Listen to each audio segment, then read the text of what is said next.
హల్లెలూయా. అప్పుడు మనిషి ఇప్పుడు జీవించు ఆత్మ అయ్యాడు. హల్లెలూయా. ఒక మనిషి మట్టి ముమ్మగా ఉంటే ఏమవదు. అందులో జీవం ఉంటేనే మాట్లాడుకోగలం. జీవం ఉంటేనే మనకు దెబ్బ తెలిసింది, సంతోషం తెలిసింది.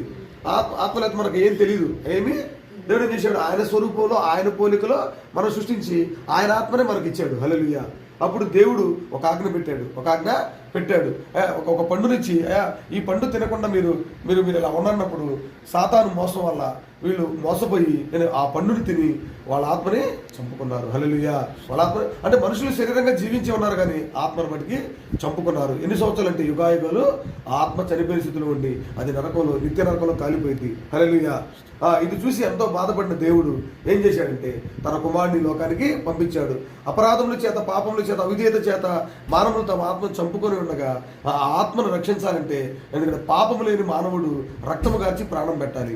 ఈ పాపము లేని మానవులు ఈ లోకంలో లేరు కాబట్టి, అందరూ ఆదాము ద్వారా పుట్టినప్పుడు ఆ పాప స్వభావం అందరిలో వచ్చింది కాబట్టి అందరూ అవిధేయులుగాను లోకాన్ని ప్రేమించేవారు తను ప్రేమించేవారుగా మారిపోయి పాప స్వభావాలుగా మారినప్పుడు పాపము లేని మానవుడు ఎవరు లేరు కాబట్టి దేవుడే తన కుమారుడు రూపంలో ఒక రక్త మాంసాలతో వచ్చి అంటే పాపములు మరి తీసేయాలంటే ఏ మానవుడు వల్ల కాదు. ఎందుకంటే ఆత్మ రక్షించాలంటే ఏ మానవుడు వల్ల కాదు కాబట్టి మనుషులు పాపములు తీసేయాలంటే